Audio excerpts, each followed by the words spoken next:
Capítulo 11 Quadribol. Quando entrou novembro, o tempo esfriou muito. As serras em torno da escola viraram cinza-gelo e o lago parecia metal congelado. Toda a manhã o chão se cobria de geada. Hagrid era visto das janelas dos andares superiores do castelo degelando vassouras no campo de quadribol enrolado num casacão de pele de toupeira, com luvas de coelho e enormes botas de castor. Começara a temporada de quadribol. No sábado, Harry estaria jogando sua primeira partida depois de semanas de tratamento. Grifinória contra Sonserina. Se Grifinória ganhasse, subiria para o segundo lugar no campeonato das casas. Quase ninguém vira Harry jogar porque Olívio decidira que, sendo uma arma secreta, a participação de Harry deveria ser mantida em segredo. Mas de alguma forma a notícia de que jogaria como apanhador vazara e Harry não sabia o que era pior: se as pessoas dizerem que ele seria brilhante ou dizerem que iriam ficar correndo embaixo dele com um colchão. Era realmente uma sorte que Harry agora tivesse Hermione como amiga. Não sabia como poderia ter dado conta dos deveres de casa sem ela, diante dos treinos de quadribol convocados por Olívio à última hora. Ela também lhe emprestara o livro Quadribol através dos séculos, que acabara rendendo uma leitura muito interessante. Harry aprenderá que havia 700 maneiras de cometer faltas no quadribol e que todas haviam ocorrido durante a Copa Mundial de 1473, que os apanhadores eram em geral os jogadores menores e mais velozes e que a maioria dos acidentes graves no quadribol parecia acontecer com eles, que embora pessoas raramente morressem jogando quadribol, havia juízes que tinham desaparecido e reaparecido meses depois no deserto do Saara.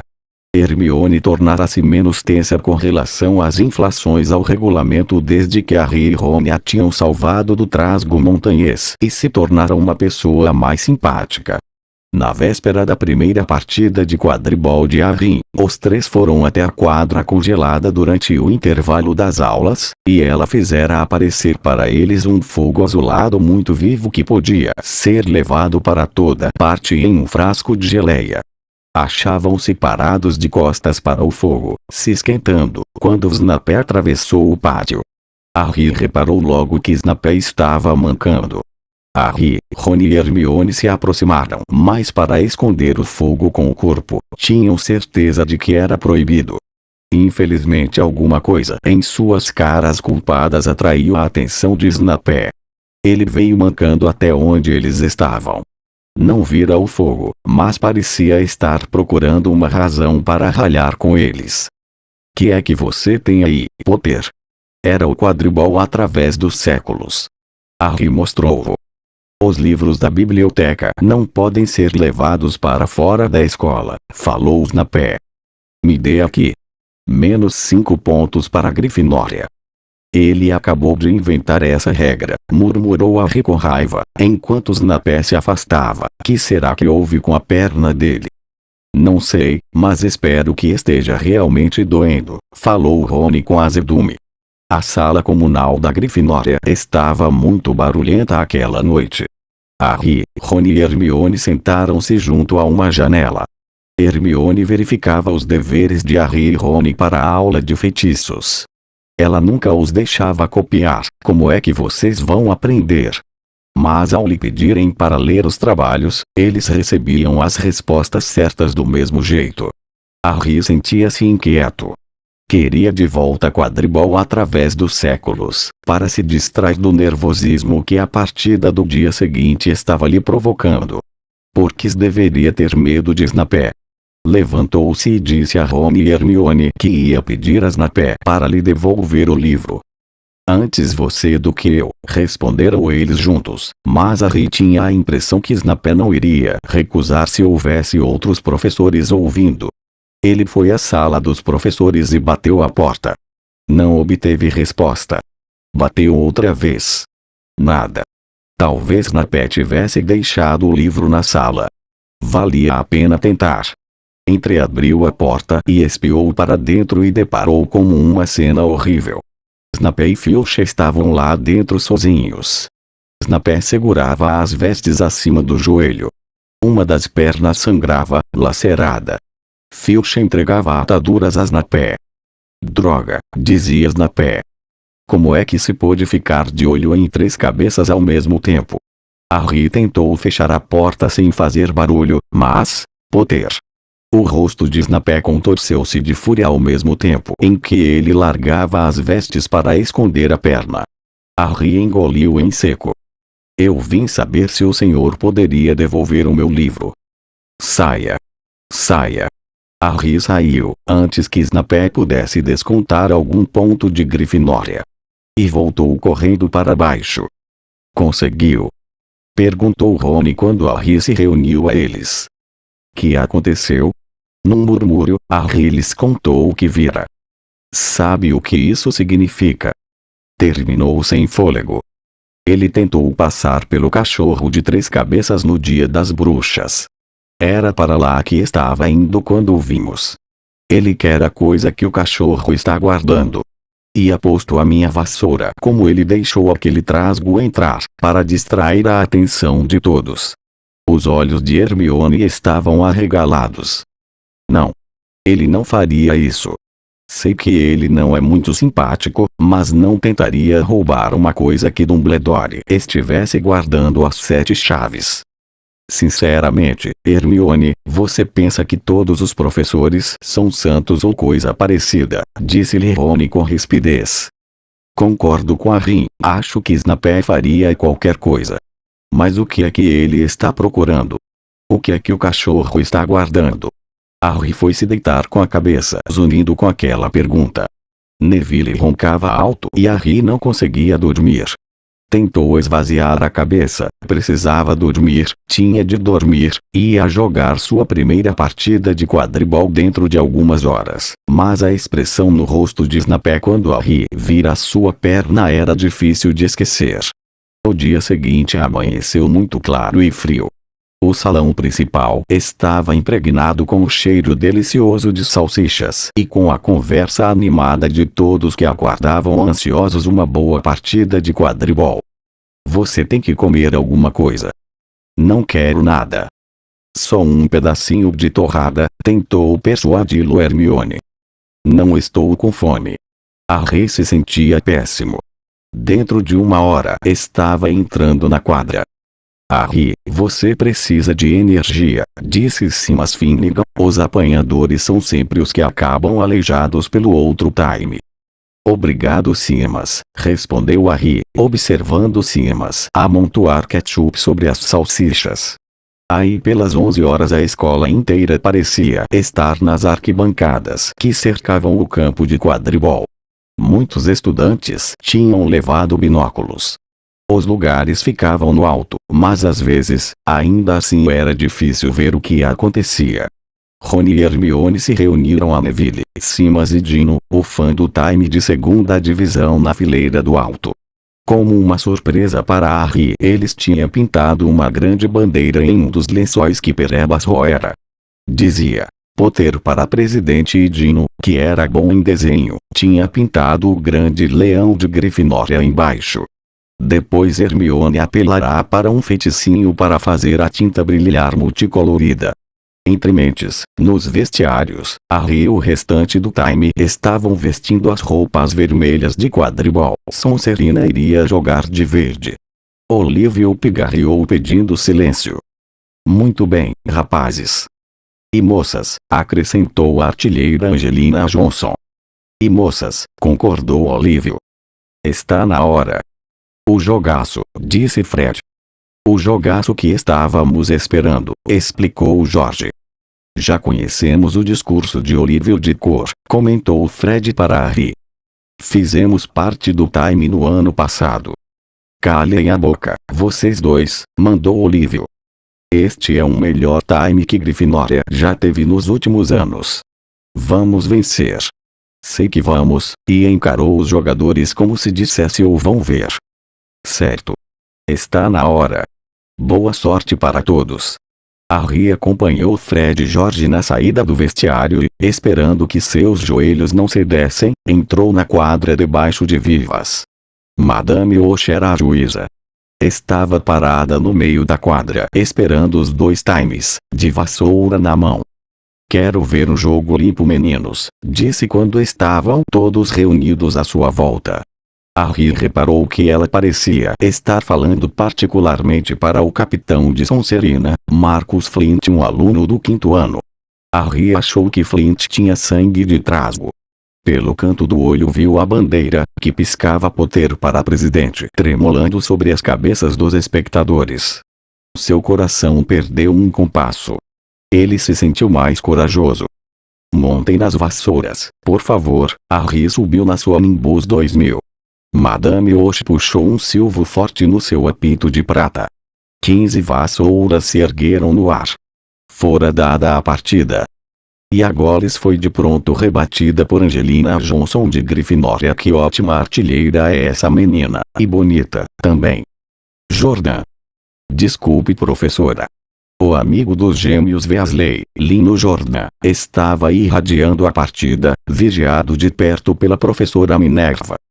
"Ela está realmente jogando com força total." Um passe lindo para Alicia Spinett, um bom achado de Olivia Wood. No ano passado ficou no time de reserva. De volta a Johnson é. Não, Sonserina tomou a Goles. O capitão de Sonserina rouba a Goles e sai correndo. Marcus está voando como uma águia lá no alto. Ele vai mar.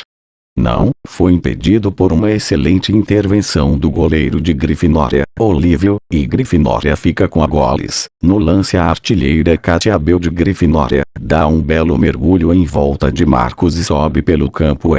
Pai, essa deve ter doído. Ela levou um balaço na nuca, perdeu a Goles para Sonserina. Agora Adriano Pucei corre na direção do gol, mas é bloqueado por um segundo balaço arremessado por Fred ou George Weasley. É difícil dizer qual dos dois. Em todo caso, uma boa jogada do batedor de Grifinória, e Johnson tem outra vez a posse da Goles. O caminho está livre à sua frente e lá vai ela, realmente voando. Desvia-se de um balaço veloz. As balizas estão à sua frente. Vamos agora, Angelina. O goleiro Bletchley mergulha, não chega a tempo. Ponto para a Grifinória. A torcida de Grifinória enche de berros o ar frio, e a torcida de Sonserina, de lamentos. Cheguem para lá, vamos. Rubio. Rony e Hermione se apertaram para abrir espaço para Hagrid se sentar com eles. Estive assistindo da minha casa, disse Hagrid, indicando um grande binóculo pendurado ao pescoço. Mas não é a mesma coisa que assistir no meio da multidão. Nem sinal do pomo ainda, não é? Não, respondeu Rony. Harry ainda não teve muito o que fazer. Pelo menos não se machucou, já é alguma coisa, disse Hagrid, levantando o binóculo e espiando o pontinho que era Harry lá no céu. Muito acima deles, Harry sobrevoava o jogo, procurando um sinal do pomo. Isto fazia parte da estratégia montada por ele e Olívio. Fique fora do caminho até avistar o pomo, dissera Olívio. Não queremos que você seja atacado sem necessidade. Quando Angelina marcou, Harry tinha feito um loops para extravasar a emoção. Agora voltar a procurar o pomo. Uma vez avistou um lampejo dourado, mas era apenas outro reflexo do relógio de um dos gêmeos. E outra vez um balaço resolveu disparar em sua direção e mais parecia uma bala de canhão. Mas Harry se esquivou e Fred veio atrás dela. Tudo bem, Harry? Ele tivera tempo de gritar ao rebater o balaço com fúria na direção de Marcus Flint. Sonserina de posse da Goles, Lino Jordan continua narrando. O artilheiro Pucei se desvia de 2 balaços, dos 2 Weasley, da artilheira Bell e voa para, esperem aí, será o pomo. Correu um murmúrio pelas torcidas quando viram Adriano Pucei deixar cair a Goles, ocupado demais em espiar por cima do ombro o lampejo dourado que passara por sua orelha esquerda. Harry viu. Tomado de grande agitação, mergulhou em direção ao rastro dourado. O apanhador de Sonserina, Terence Willis, vira o pomo também. Cabeça a cabeça, eles se precipitaram em direção ao pomo. Todos os artilheiros pareciam ter esquecido o que deveriam fazer. Pararam no ar, para observar. Harry foi mais rápido que Terêncio. Estava vendo a bolinha redonda, as asas batendo, disparando para o alto. Imprimiu mais velocidade. Oh! O rugido de raiva saiu da torcida de Grifinória embaixo. Marcus Flint tinha bloqueado Harry de propósito e a vassoura de Harry perdeu o rumo. Harry segurou-se para não cair. Falta! Gritou a torcida de Grifinória. Madame Osh dirigiu-se aborrecida a Marcus e em seguida deu a Grifinória um lance livre diante das balizas. Mas na confusão, é claro, o pomo de ouro desaparecerá de vista outra vez. Nas arquibancadas, Dino Thomas berrava. Fora com ele, juíza. Cartão vermelho. Isto não é futebol, Dino, lembrou Rony. Você não pode expulsar jogador de campo no quadribol. E o que é um cartão vermelho? Mas Hagrid ficou do lado de Dino.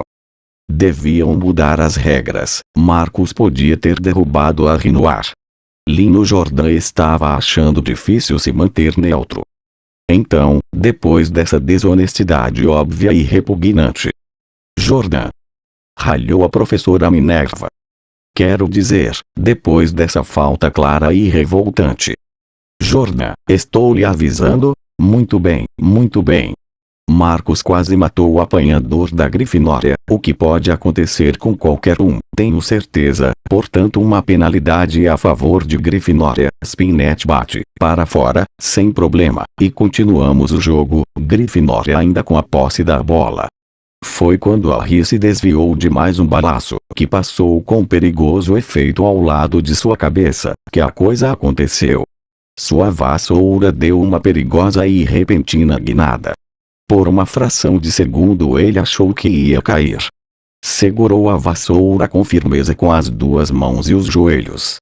Nunca sentira nada parecido antes. Aconteceu outra vez. Era como se a vassoura estivesse tentando derrubá-lo.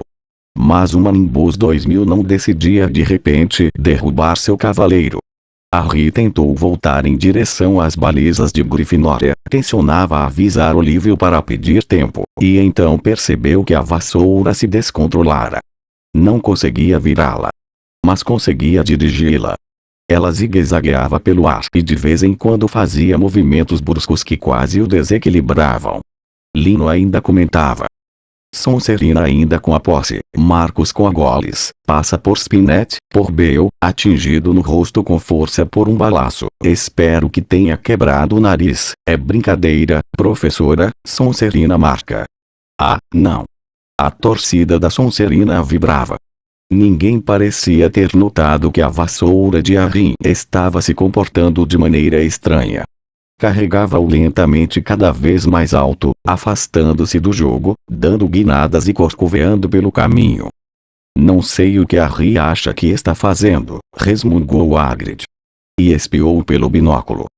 Se eu não entendesse da coisa, eu diria que perdeu o controle da vassoura, mas não pode ser. De repente, as pessoas em todas as arquibancadas estavam apontando para Harry no alto. Sua vassoura começara a jogar para um lado e para o outro, e ele mal conseguia se segurar. Então a multidão gritou. A vassoura dera uma guinada violenta e Harry desmontara. Estava agora pendurado, aguentando-se apenas com uma mão. Será que aconteceu alguma coisa à vassoura quando Marcus o bloqueou? Cochichou Simas. Não pode ser, respondeu Hagrid, a voz trêmula. Nada pode interferir com uma vassoura a não ser uma magia negra muito poderosa. Nenhum garoto poderia fazer isso com uma Nimbus 2000.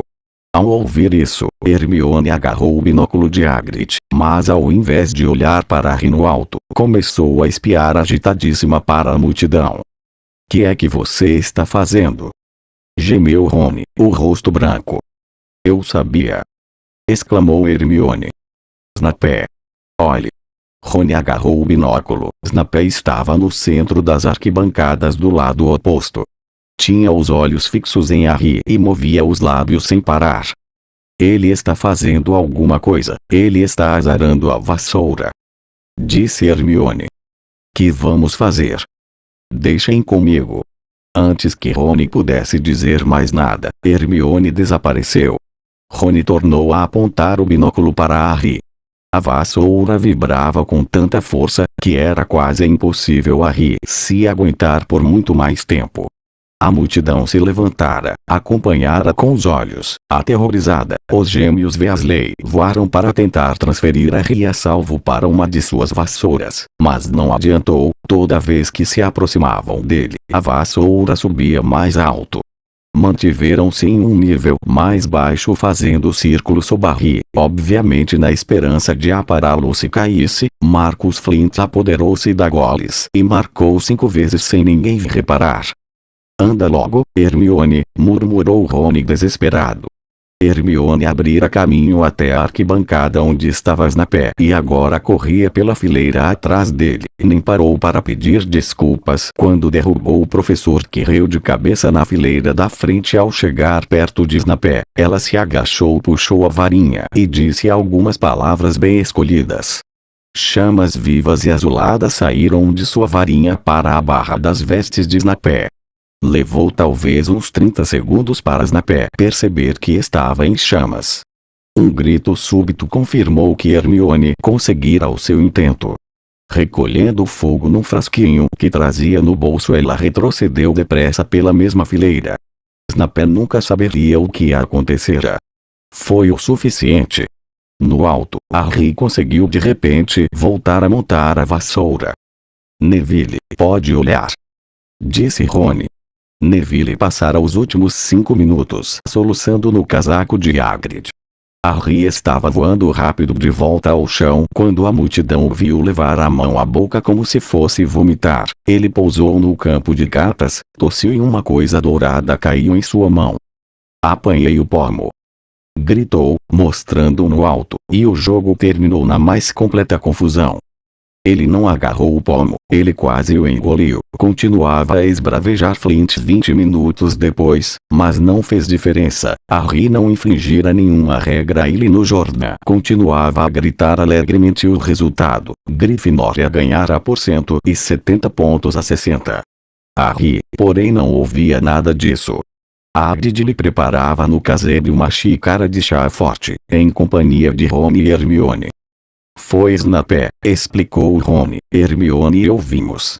Ele estava azarando a sua vassoura, murmurando, não despregava os olhos de você. Bobagens, disse Hagrid, que não ouvira uma única palavra do que se passara ao seu lado nas arquibancadas. Por que Snape faria uma coisa dessas? Harry, Rony e Hermione se entreolharam, imaginando que ele contara a Harry. Decidiu contar a verdade. Descobri uma coisa, falou a Hagrid. Ele tentou passar pelo cachorro de 3 cabeças no dia das bruxas. Levou uma mordida. Achamos que estava tentando roubar o que o cachorro está guardando. Hagrid deixou cair o bule de chá. Como é que vocês sabem da existência do fofo? Fofo? É ponto. É meu. Comprei-o de um grego que conheci num bar no ano passado. Emprestei-o a Dumbledore para guardar-o. O quê? Perguntou Harry ansioso. Não me pergunte mais nada, retrucou Hagrid com impaciência. É segredo. Mas Snape está tentando roubá-lo. Bobagens, repetiu Hagrid. Snape é professor de Hogwarts, não faria uma coisa dessas. Então por que ele tentou matar Harry? Perguntou Hermione. Os acontecimentos daquela tarde sem dúvida tinham mudado a opinião dela sobre Snape. Eu conheço uma azaração quando vejo uma. Rubio, já li tudo sobre o assunto. A pessoa precisa manter contato visual. Snape nem ao menos piscava. Eu vi. Estou dizendo que vocês estão enganados. Falou Hagrid com veemência. Não sei por que a vassoura de Harry estava agindo daquela forma, mas Snape não iria tentar matar um aluno. Agora, escutem bem os 3. Vocês estão se metendo em coisas que não são de sua conta. Isto é perigoso. Esqueçam aquele cachorro e esqueçam o que ele está guardando. Isto é coisa do professor Dumbledore com Nicolau Flamel. Ah! Exclamou Harry. Então tem alguém chamado Nicolau Flamel metido na jogada, e? Hagrid parecia furioso consigo mesmo. Deixem o like e se inscrevam para acompanhar os outros capítulos.